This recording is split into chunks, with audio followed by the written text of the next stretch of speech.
Eu sou o Amílcar Correia e este é o P24. A resolução da ONU vai parar o lento genocídio de Gaza? A resolução adotada pelo Conselho de Segurança autoriza a criação de um Conselho de Paz que será liderado por Donald Trump. Este Conselho será o responsável por estabelecer uma força internacional de estabilização temporária em Gaza. A ideia passa por restaurar a segurança, garantir o acesso de ajuda humanitária e começar um processo de reconstrução e reforma institucional para o enclave. Todos os dias morrem palestinianos alvejados pelo exército de Israel na faixa de Gaza ou vítimas de ataques de colonos na Cisjordânia. O plano de 20 pontos de Donald Trump nem trouxe a paz, nem garantiu o fim da guerra. O facto de o Conselho de Segurança da ONU ter aprovado uma resolução com base neste plano do Presidente dos Estados Unidos da América melhora as condições para o efetivo plano de cessar-fogo para Gaza? É isso que importa saber. A resolução defende a criação de uma força internacional de estabilização, que é uma força policial palestiniana treinada de propósito e com autoridade para assumir, por exemplo, a segurança das regiões de fronteira, e mencionam também a criação de um Conselho de Paz, um organismo de transição, para supervisionar o órgão de governo do enclave, como ouvimos no som de abertura, extraído de um noticiário da Antena 1. Em Israel, cresce o número de palestinianos torturados e mortos nas prisões. O governo extremista de Benjamin Netanyahu pretende instaurar a pena de morte e recusa qualquer solução que tenha em conta a criação de um Estado palestiniano. Em Washington, os Estados Unidos vendem caças F-35 à Arábia Saudita, o que pode fazer com que Israel perca a supremacia aérea na região. O que é que tudo isto significa para o futuro da Palestina? A convidada deste episódio é Joana Ricarte, especialista na política do Médio Oriente, professora e investigadora na Universidade de Coimbra, que nos fala na existência de um genocídio lento em Gaza. Bem-vindos ao P24, o seu dia começa aqui. Joana Ricarte, bem-vinda a este P24. A resolução aprovada pelo Conselho de Segurança das Nações Unidas terá efeitos práticos na consolidação do cessar-fogo e na passagem à fase seguinte, ou é apenas uma formalidade? Bom, muito obrigada por esse convite, sempre um gosto de falar consigo. Enfim, toda a ideia da resolução é interessante, é uma ideia que poderia ter pernas para andar, toda a noção de construção de uma força de estabilização que possa, de facto, dar lugar a um sistema de segurança que levaria à saída das forças de defesa israelitas e a um horizonte político de construção de um Estado seria potencialmente vantajoso. No entanto, essa resolução que Donald Trump classificou como a resolução mais incrível que já foi aprovada nas Nações Unidas e o jornal The Guardian classificou como a mais estranha, não tem meios de concretização. Portanto, toda a ideia poderá vir a ser interessante, pese embora nós tenhamos ainda um problema grave que é sempre a questão da ausência dos palestinianos, o que não aponta para um futuro de emancipação e de autodeterminação, e a história mesmo nos mostra isso, como a própria formulação dos acordos de Oslo se transformou num momento transitório eterno, e é isso que é a autoridade palestiniana.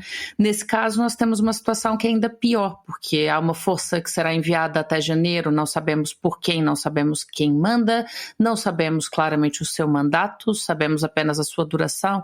Um Conselho de Paz que poderá incluir todos os países membros das Nações Unidas, não sabemos como, não sabemos quais serão os tecnocratas palestinianos a participarem disso, se é que haverão. Ou seja, há aqui muitas incógnitas e, portanto, a mim me parece, nós continuamos a falar muito claramente num contexto que é de substituição, de obliteração do que tem sido a continuação de um genocídio lento para todos os efeitos, porque as pessoas que lá estão continuam a viver a catástrofe humanitária que foi iniciada e que não parou.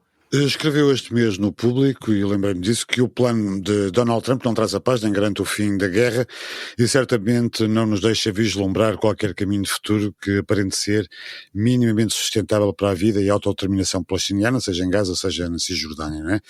Esta resolução não vai dar resposta a estas dúvidas, pelo contrário, prolonga-as, porque nós não temos nenhum dado que nos permita prever o que é que vai acontecer de concreto no terreno.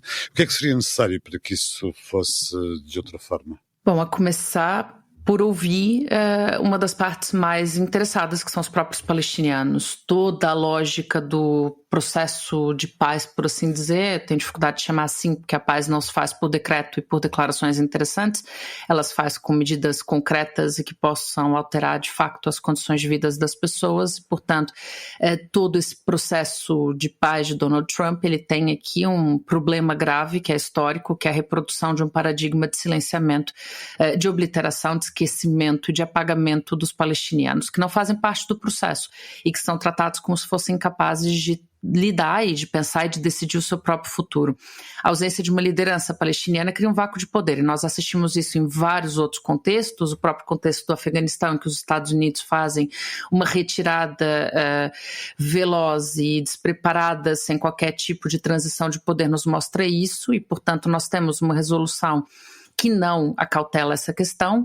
Outra questão que me parece que é central é o pensamento sobre, em concreto, que pode vir a ser uma solução de 2 estados, num contexto em que não só a faixa de Gaza está completamente destruída, mas também a Cisjordânia está ocupada. E a ocupação da Cisjordânia não vem de há 2 anos e pouco atrás. A ocupação da Cisjordânia antecede muito. É uma zona que está completamente entrecortada por assentamentos que aumentaram ao longo dos últimos anos.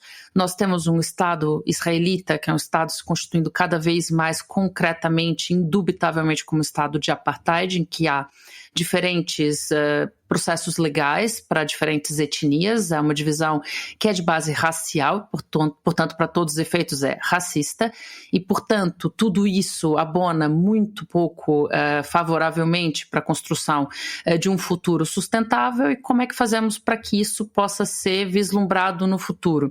Tem que se quebrar com a simetria de poder de um processo de paz que é feito sempre a levar em conta apenas um dos lados, que é o lado de Israel, que tem a sua capacidade, então, de manter tudo que é um plano que cada vez mais é declarado e dito para quem quiser ouvir, que é de anexação, que é de ocupação, que é de desapropriação, que é de limpeza étnica e, portanto, não havendo uma pressão internacional que implique a imposição de sanções, como foi feita, por exemplo, na África do Sul, que implique a intervenção, de facto, eventualmente uma intervenção militar, que obviamente nunca vai acontecer, é muito pouco provável que nós venhamos a assistir a qualquer coisa diferente da inércia. E a inércia, nesse momento, é, infelizmente, a exterminação do povo palestiniano, é a desapropriação, é a ocupação e é o fim de qualquer perspectiva de um Estado. Portanto, continuar insistindo nessa fórmula de forma cega é simplesmente permitir que nós chegamos num ponto que é sem retorno. Joana, por um lado os árabes não conseguem substituir a autoridade palestiniana e tomar a liderança, o Egito, o Qatar, neste processo, e ficam também, como disse, em alguma inércia. Por outro lado, os europeus, como a Alemanha, que vai retomar a venda novamente de armamento e, portanto, continua tudo como sempre. Aproveitando aquela sua expressão do genocídio lento, os palestinianos morrem todos os dias, alvejados em Gaza ou vítimas de ataques de colonos na Cisjordânia. Israel, de alguma forma, está a aproveitar este intervalo de tempo, este compasso de tempo e desatenção para continuar a limpeza étnica e a anexação? Bom, antes de chegar nessa questão, só uma nota, que é a questão que começou a fazer, que era dos países árabes não substituírem uma governança palestiniana. Não seria sequer desejável que o fizessem. Há aqui uma tendência nos processos negociais de tratar os palestinianos como se fossem parte de um grupo qualquer de árabes homogêneo. Isso não existe. Com paternalismo. E, portanto, exatamente. E também essa ideia de que a identidade palestiniana é uma qualquer identidade árabe, e a história já nos mostrou que não é. Portanto, a própria ideia dos países árabes assumirem qualquer tipo de liderança não substitui a autodeterminação de um povo que se reconhece como tal. Isso dito, Israel está claramente a aproveitar e a dizer que está a fazê-lo. Nós assistimos mesmo a declarações muito claras sobre a intenção de anexação. Nos últimos tempos vimos notícias que são no mínimo confusas sobre um grupo de 153 palestinianos que apareceram na África do Sul e que terão sido deslocados a pedido, inclusive pagando para que isso acontecesse, para sair de uma zona onde a vida não é sustentável.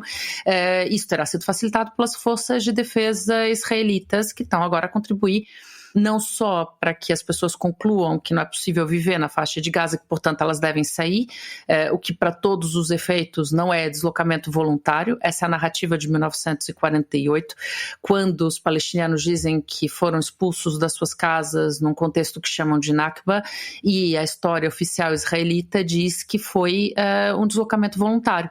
nós corremos o risco de daqui a 40 anos voltarmos para a mesma narrativa, que em 2025 houve um deslocamento voluntário de pessoas que em 90% da população viviam em tendas alagadas, com colchões molhados no auge do inverno, sem comida, sem água, sem hospitais, sem condições de estudo para as crianças, sem condições de vida, com doenças e esgoto, e, portanto, saíram voluntariamente daquela região. Me parece muito claro que as condições que estão a ser criadas são nesse sentido, e todo esse processo de paz trumpiano, ele serve muito claramente um propósito que é intencionalmente ou não, de criar essa fachada, uma fachada performativa que permite, então, na prática, que haja uma anexação, uma desapropriação e o apagamento de vez em definitivo de um povo. Para além desse genocídio lento de que falava, a violência e a tortura nas prisões israelitas tem vindo a crescer.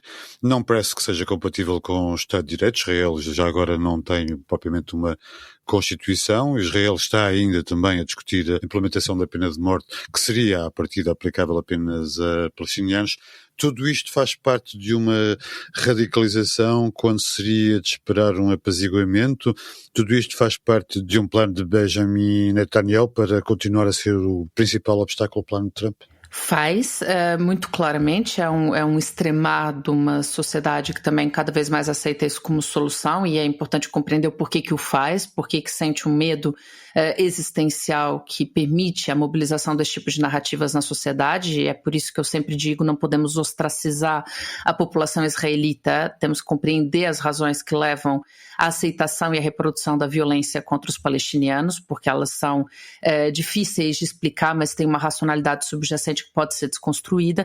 Por outro lado, a questão da tortura, do Estado de Direito, tudo isso obviamente que é completamente incompatível com o Estado liberal, portanto, para todos os efeitos, assim como vimos na Hungria uma viragem iliberal, nós assistimos em Israel uma grande, clara viragem iliberal. A questão da ausência da Constituição por si só não é uma questão. A Inglaterra, por exemplo, também não tem uma Constituição, funciona com base em tradições, não é o comum em estados republicanos, mas existe. O principal aqui é o equilíbrio de poderes, é a divisão de poderes e a igualdade de direitos, e isso de facto está a ser posto em causa em Israel desde antes de 7 de outubro de 2023. Nesse momento, eu tenho dificuldade de dizer que Benjamin Netanyahu seja o grande obstáculo ao plano de Trump, porque o que nós temos hoje é Donald Trump a reconfigurar alianças, a repensar as suas movimentações geopolíticas, a forma como o seu país interage com os países do Médio Oriente, incluindo do Golfo, no contexto em que há uma visita do príncipe herdeiro da Arábia Saudita hoje aos Estados Unidos. Mas o grande obstáculo à implementação do plano de Donald Trump é o plano de Donald Trump, que não tem qualquer meio concreto de implementação, seja isso intencional ou não, é impossível então de se fazer materializar. Para todos os efeitos, há uma viragem que desbeneficia de alguma forma Israel e o próprio governo de Benjamin Netanyahu, porque Donald Trump coloca na resolução, após uma pressão dos países árabes, a ideia da constituição de um Estado palestiniano num horizonte futuro. É um aspecto que é simbólico, que não traz nada que nos aponte para que vá se materializar, mas ainda assim é uma quebra de paradigma num contexto em que Benjamin Netanyahu diz que não vai aceitar. Portanto, me parece que há uma viragem na perspectiva simbólica, na perspectiva material, mantém-se um padrão que é de não se fazer nada e deixar que o conflito se aprofunde. Portanto, embora seja uma referência vaga, acha que é importante por lá estar contida, porque por a intenção de Israel ela não existiria na resolução, não é?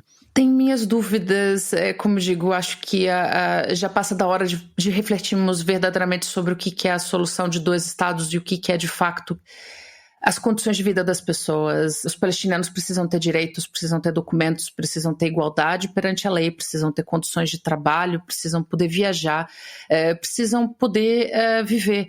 E nesse momento eu penso que isso é o essencial. Isso pode se concretizar no âmbito de um Estado próprio ou em outras soluções criativas. A verdade é que se não há vontade política de constituir um Estado, a manutenção do discurso sobre isso poderá simplesmente permitir o arrastamento eterno dessa essa situação e, portanto, a pioria da condição de vida das pessoas, pensando numa perspectiva não estatocêntrica e sim do indivíduo, que é a forma como eu penso as relações internacionais. Eu penso que o ser Estado ou não ser Estado é bastante irrelevante, o importante é que as pessoas têm direitos de autodeterminação. E o que temos assistido é esse protelamento do Estado palestiniano. Para terminar, Joana, o príncipe herdeiro da Arábia Saudita, como disse há pouco, esteve na Casa Branca. Os Estados Unidos vão vender caças F-35 à monarquia árabe. Estes caças podem fazer com que Israel perca a supremacia aérea na região. Trata-se apenas de um ato transacional ou pode haver aqui alguma intenção política de equilíbrio regional por parte de Trump e dos Estados Unidos? Há intenções políticas que são claras, principalmente porque Israel tem um acordo com os Estados Unidos, que é traduzido em lei no país, que garante que qualquer tipo de transação militar na região do Médio Oriente favorece sempre Israel e não coloca nunca Israel em desvantagem tecnológica militar e, portanto, temos aqui também outra quebra de paradigma, potencialmente até ilegal dentro do que é o quadro jurídico norte-americano e que é uma mensagem também para Benjamin Netanyahu num contexto em que países como a Arábia Saudita se aproximam da Rússia, da China, principalmente a partir dos PIB, não só, por conta da compra também do petróleo chinês, e tudo isso aponta para uma reconfiguração, mas para além da dimensão política, para além da dimensão de reconfiguração de poder, há também uma dimensão econômica, como não poderia deixar de ser, e transacional, como é no caso de Donald Trump, porque de facto os F-35 são equipamentos caros, já considerados algo potencialmente defasados num contexto em que os drones e a tecnologia de chips tenderá a tomar conta da guerra futura e, portanto, são equipamentos que custam em torno de 80 a 100 milhões de dólares, sendo que os F-36, que são considerados mais avançados, custam em torno de 14 a 18 milhões. Pode ser também uma estratégia de escoar equipamento por parte de Donald Trump, ao mesmo tempo que passa uma mensagem para Benjamin Netanyahu de que não é o seu vassalo e reconfigura suas relações, porque Donald Trump só olha para uma coisa que é para dinheiro e poder, e quem são os poderosos e os financeiramente abastados do Médio Oriente são os países do Golfo, nomeadamente a Arábia Saudita. Joana Ricardo, obrigado por ter vindo ao P24 e nos ajudar a perceber o que se passa neste momento no Médio Oriente. Obrigada, foi um gosto.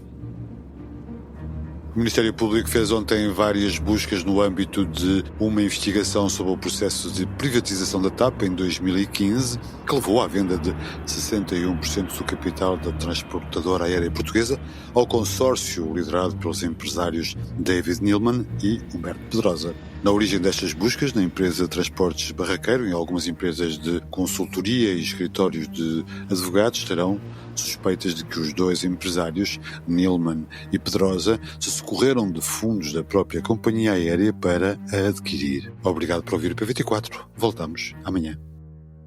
Para não perder os novos episódios, subscreva este podcast do Público na sua aplicação preferida.